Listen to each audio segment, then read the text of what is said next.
The storm had begun to rise again over Arden 7's highlands, whipping sleet sideways against the armored glass of Garrett Holt's utility rig. His gloved hand adjusted the nav dial, eyes scanning the rust-colored terrain through a haze of grit and static. The terrain was stubborn like everything else on this forsaken planet. Rocks too jagged for tractors, trees too thorned for lumber, and wildlife too unpredictable for settlers to ever thrive. It was exactly why Garrett had stayed when the rest of the crew left. A flashing amber light blinked on his console. Perimeter breach, Sector 9C. Garrett narrowed his eyes. Nothing should have tripped that alarm. Not unless something big had crossed into the auto-tilled buffer zone. Probably another stock lizard nosing around the fences. Still, protocol was protocol. He grabbed his rifle, slid a fresh thermal mag into place, and stepped out into the cold. The wind hit him like a wall, howling over the ridgeline. His breath fogged instantly. He made his way over the muddy path, boots crunching over frost-laced earth, rifle tight to his chest. It was silent except for the wind and the low mechanical hum of perimeter towers flickering against the gloom. The disturbance was near a gully. An erosion channel too deep to fill and too remote for anything valuable. That's when he heard it. A low, rasping growl. Not loud, not meant as a threat. More like cry. He paused, rifle half-raised, and scanned the shadows. Movement. Something crouched behind the rocks. Garrett circled slowly, stepping wide and quiet until he saw it fully. A cub, not a native beast. This thing was sleek and lean, with black tufted ears and obsidian scales shimmering beneath damp fur. Its eyes glowed faint amber in the dim, too intelligent, too focused. And unmistakably alien. His stomach dropped. A Kaikari, even half dead. Its presence was enough to make his pulse thrum. Memories flashed distant screams. Red sand soaked in blood. His brother's severed helmet on a battlefield long erased by Imperial sanitization protocols. He steadied his hand, flicked off the rifle's safety. The cub didn't move. It was breathing in short, shallow bursts. A gash ran across its flank, crusted with purple-black blood. The right foreleg looked broken. Stomach was sunken, ribs showing through hide that should have gleamed with youth. It should have lunged at him. Should have hissed, or charged, or something. But instead, it looked at him not as prey, not even as a threat. Just watched. Garrett lowered the rifle a fraction. "Where the hell's your pack?" he muttered. No answer, of course. The Kaikari were born in bonded nests. If this one was alone, it meant only one thing: abandonment or exile, or worse. The cub blinked, breathing slower now. The wind tore through the gully, tugging at Garrett's coat and slamming sleet against his visor, but he didn't move. Something about the way the creature just lay there silent, unmoving, proud, even in pain, stirred something long dormant in him. He remembered just for a second, holding a dying comrade's hand on a jungle moon. That same look in their eyes. Too young to be in war. Too broken to be anywhere else. Garrett grunted and turned back toward his rig. 10 steps in, he stopped. His gut twisted. Logic screamed at him, leave it, report it, let nature or protocol finish it off.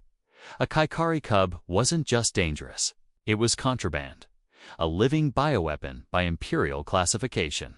Keeping one could mean execution. Worse, reconditioning.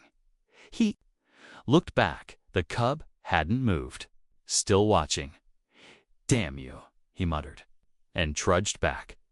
It took all of 5 minutes to fashion a makeshift stretcher out of his emergency tarp. The cub flinched when he approached, but didn't resist when he wrapped it. Lifting it into the rig wasn't easy. The thing weighed more than it looked. But he got it inside, laid it across the heat grid, and sealed the doors. He sat opposite it, peeling off his gloves, steam curling from his fingers. He looked at the creature as it shivered, faintly conscious, but slipping deeper into whatever instinctual torpor its body used for healing. "You die on me," he murmured. "I'm throwing your corpse into the compost chute." It didn't answer good. He didn't want it to. Back at the outpost, Garrett hauled the cub onto his workbench, cleared out half the tools, and activated the old Medassist drone. It hovered above, chirping diagnostics and flashing error codes too. Many biological mismatches to process. He ignored it, sutures first. Antiseptic mist next.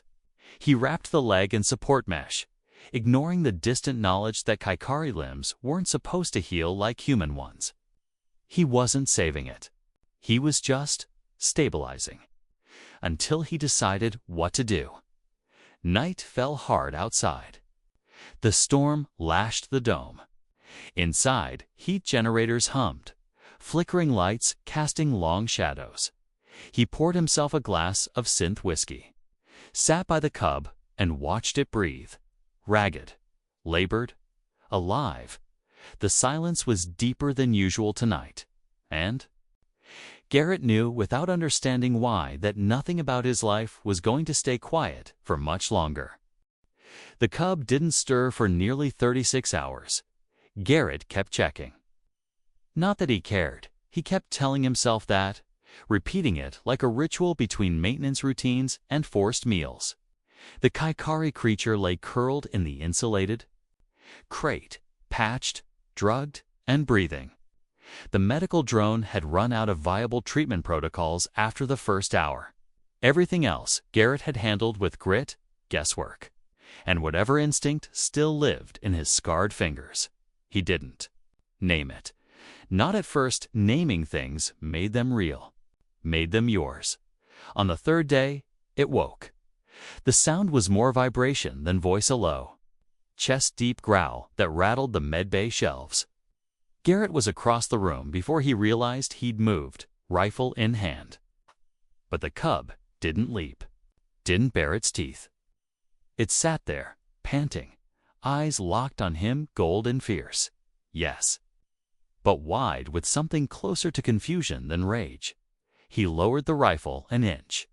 "You're awake," he said flatly. The cub said nothing. Of course. It didn't. It took another day before it tried to move.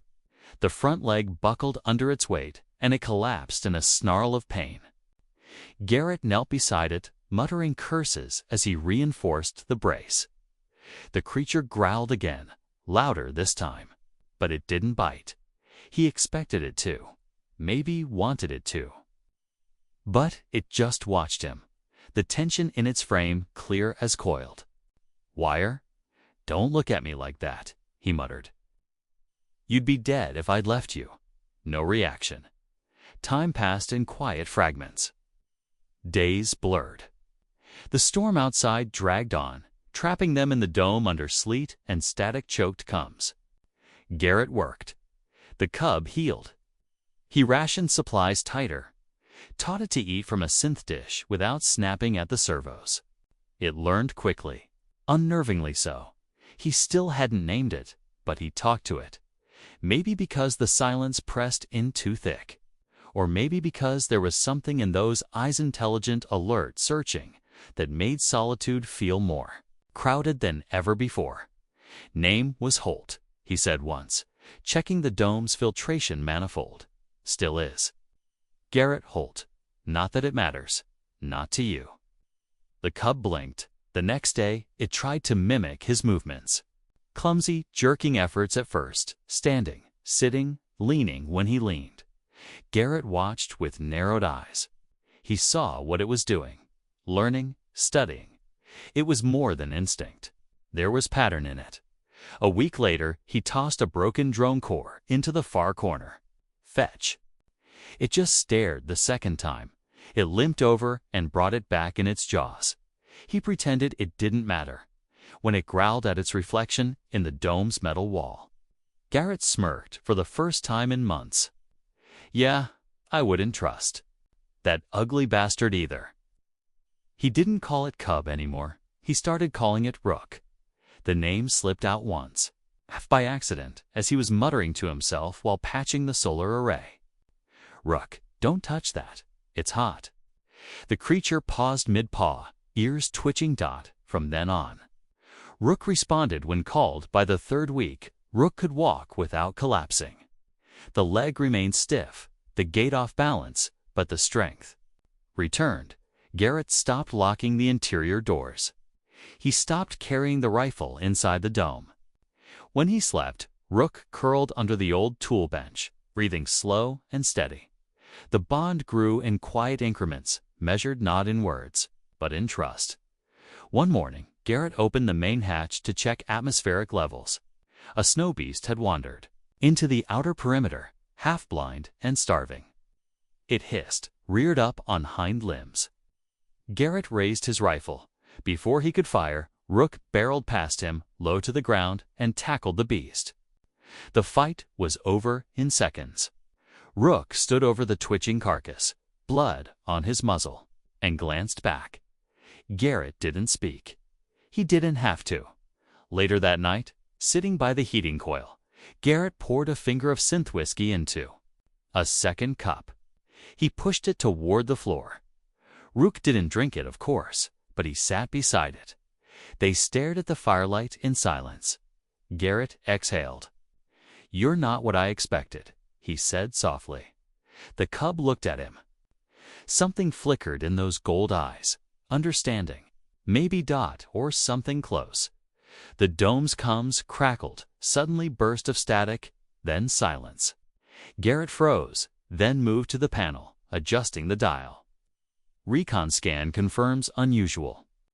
Signature in Sector 7 West. Possible Class 3 biological. Dispatch pending. He shut it off. His hand remained on the switch. They had found him. Or worse. Found Rook. He turned, eyes falling on the predator, who now lay calm and almost drowsy at the edge of the firelight. Tail tucked around its paws like a house pet. They wouldn't see what he saw. They never would. And they wouldn't come to ask. They'd come to take. Garrett clenched his jaw, stared down at the empty cup beside Rook. He would have to decide soon, but not tonight. Tonight the wind howled against. The dome and Rook lay beside him, breathing easy in the dark. Garrett sat back, eyes on the shadows, and waited. The sky split open 2 nights later. Garrett was mid-repair, wrist deep in the actuator housing of a broken atmospheric pump, when the sensor tower shrieked its long-range alarm. Not a false trip, not weather. The tone was unmistakable military drop signature. Imperial. He didn't curse. He didn't panic. He stood still for a heartbeat, eyes scanning the blinking grid on the wall display. Then turned toward the storage room where Rook lay curled in sleep. For a second, just one irrational second, he wished the cub would remain unaware, undisturbed by what was coming. Then he moved. Garrett sealed the dome's outer access, disabled the beacon, and began collecting gear. Not everything just what mattered. Power cells, ration packs, the terrain-mapped holopad, the old terrain cloak. His fingers paused over the blaster rifle before pulling it free. The battery was half spent. It would have to do. Rook stirred when he approached, ears flicking up. Garrett didn't speak. He didn't need to. Rook's eyes met his, and something passed between them, not words, not orders. Understanding. Garrett dropped the field cloak at his feet. Up. Rook rose, stiff-legged, the healed leg still favoring a limp. But the fire in his eyes was unchanged. Garrett opened the hidden floor hatch and led him through the maintenance tunnel that spilled into the woods 2 clicks from the dome. Snow fell in gusts, the wind screaming through iron-bark trees. By the time they reached the ridgeline, the gunship was already descending, black and sharp like a wasp. No markings. Not official Navy, Intel Division, or something worse. Garrett brought up the scope.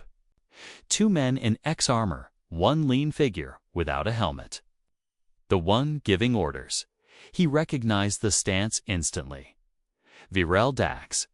Garrett had never met the man, but he'd seen enough death orders with Dax's signature on them to know his silhouette. Rumor said he once airlocked a full research vessel just to silence a scandal. Efficient, detached, the kind of man who made genocide feel like policy. Garrett exhaled.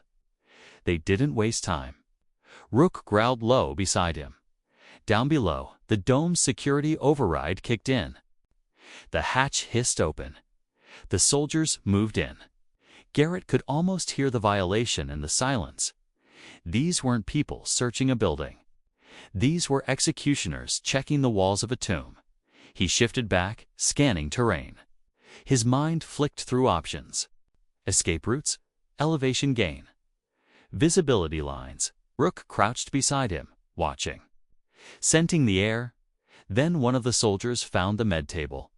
Even from this distance, Garrett saw the stiffening posture, the raised comes link. Dax walked over. They were talking about Rook now. He knew it. He could feel it like static through his bones. He backed away from the ridge. We move. They didn't take the direct path.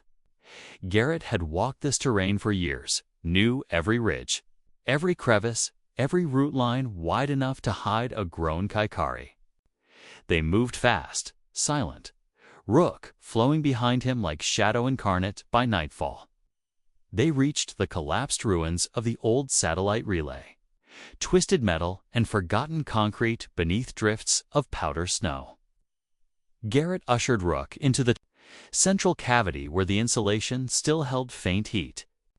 Garrett set the perimeter alarms, collapsed into the dirt, and finally spoke. They're not here for you because you're dangerous. They're here because you're disobedient. Because you survived. Rook tilted his head. I dug through a lot of junk after the Cums flagged you. You weren't born wild. You were made. He tapped the holopad, flicking through decrypted files. Kaikari Project. Engineered leaders. Faster, stronger, meant to command broods, but one didn't turn. Didn't become violent. Showed hesitation. Empathy. He turned the screen. Rook's face stared back, smaller, hairless, still fetal. You, the cub, didn't react. You were discarded. They didn't kill you, though. That's the part I can't figure out. They let you die on your own. Maybe they wanted to see if something in you would still snap, but it didn't. Rook stepped back from the image. You're not a mistake, Garrett said. You're a threat to their doctrine. A predator that doesn't fit their narrative. The Cums clicked, not on the public band, not wide frequency. Encrypted burst. Bouncing through relays. He answered. Dax's voice emerged like frost. Garrett Holt, you are harboring an unauthorized biological. Turn it over. This is your only warning. Garrett stared at the mic, thumb hovering over the transmit key. Rook looked up at him, golden eyes flickering. I didn't ask for any of this, Garrett said softly. I buried men who bled out from your kind's claws. I swore I'd never trust anything that walked on 4 legs and had fangs. But here we are. The Cum clicked again. This is your final. Garrett shut it off. Outside. The snow had stopped. Silence settled again. He didn't move for a long time. Then he whispered, barely audible, I'm not giving you up. Rook crept forward and pressed his head gently into Garrett's shoulder. And for the first time, Garrett didn't flinch. The first shot tore through the ridge an hour before dawn. Garrett was already awake, hunched over the terrain holomap, tracing retreat routes through the frozen gorge beyond the relay ruins. Rook was crouched in the shadows nearby, tail twitching. With silent anticipation, the crack of the rail round echoed like a bone snapping in the spine of the world, followed by the low hum of repulsor boots kicking off the snow. They had found them. Go, Garrett said, slinging the rifle over his shoulder. He didn't look back to see if Rook followed. He knew he would. They moved through the ruins like ghosts, vanishing between collapsed girders and cracked concrete. But the Empire wasn't chasing them blind this time. Dax had released seeker drones, small, fast, and cold as ice. They scanned for heat, sound, biochemical traces. The air itself betrayed them. Garrett ducked behind a rusted ventilation shaft just as a blue scanner beam swept overhead. It paused, lingered. He held his breath. Beside him, Rook stilled. When the beam moved, Garrett exhaled. They were boxed in. Dax's voice rang through the shattered landscape, broadcast by loudspeaker. "You're making this harder than it needs to be, Holt. The creature is Imperial property. Stand down." Garrett shook his head slowly, whispering, "You don't even hear yourself." They had minutes, maybe less. He turned to Rook. The predators. Muscles were coiled, ready. Every instinct in that sleek, powerful frame said fight. But his eyes stayed on Garrett's, waiting, deferring. "You stay behind me," Garrett said, his voice low and sure. "You protect my flank. You don't go full charge unless I drop. Got it?" Rook bared his teeth, not a snarl. A promise? Then the world exploded. 3 soldiers burst through the perimeter with stun blasters raised. Garrett shot first. 1 went down with a clean shot to the visor. 2nd took cover behind a pillar, firing erratically. The 3rd moved to flank, but Rook was faster.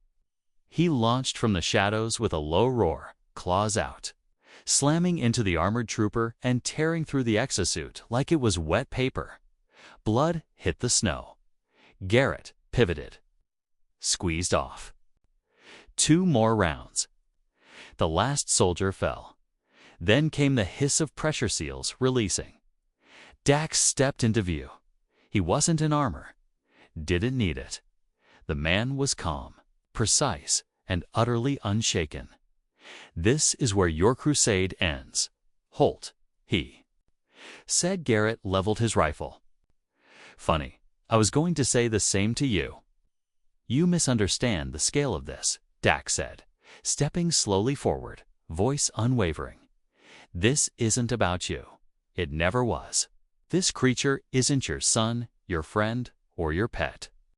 It's a deviation, a failure of function. You should know better." Garrett didn't respond. He waited. Dax kept talking. "The Kaikari were designed with one purpose: fear, power, violence. When something designed for war refuses to kill, it doesn't become noble. It becomes useless." Rook stepped beside Garrett. Dax's eyes flicked to him. He raised a sidearm. Sleek, polished. 1-shot disintegration charge dot.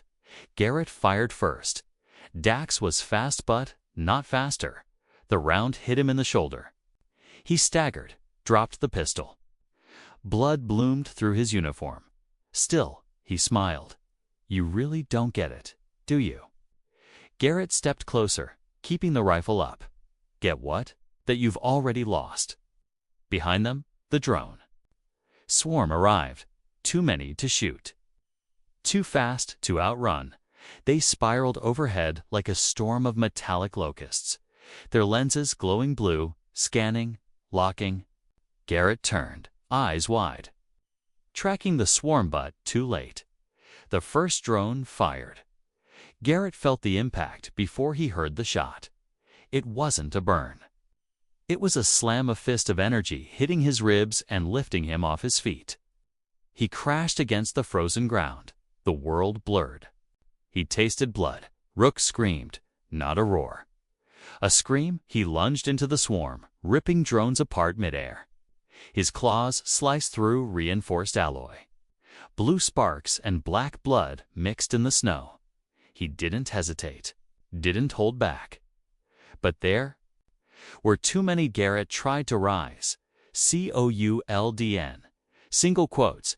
He saw Rook falter, 3 drones burying into his flank. 1 detonated. The explosion sent the cub sprawling, smoke rising from his side. Garrett crawled. The rifle was out of reach. He dragged himself to Rook's side, shielding the wounded creature with his body as another drone zipped overhead, and then silence. A burst of static hit the airwaves. All units stand down. Said a new voice, sharper, younger. A figure emerged from the tree line, a scout in rebel colors, flanked by half a dozen guerrilla fighters. Their leader, a scarred man with a datapad and a smirk, held it up. "We leaked the footage." Dax's head snapped toward him. "What?" "Everything. Your files, the biodesigns, the cub. Your little experiment's over." A ripple of confusion echoed across the swarm, then the drones powered down. Dax took a step back. "You don't get to bury this one," the rebel said. Garrett, barely conscious, whispered, "Too late." The galaxy already saw. Rook leaned against him, bloodied but breathing. The Empire wouldn't be able to hide it now. Not the program. Not the creature that defied its purpose. Not the human who'd protected it like kin. As the sun broke through the clouds, light spread across the snowy ridge. Garrett closed his eyes, head resting against the warm, battered body beside him. If this was the end, it was the right one. But deep down, he knew it was only the beginning.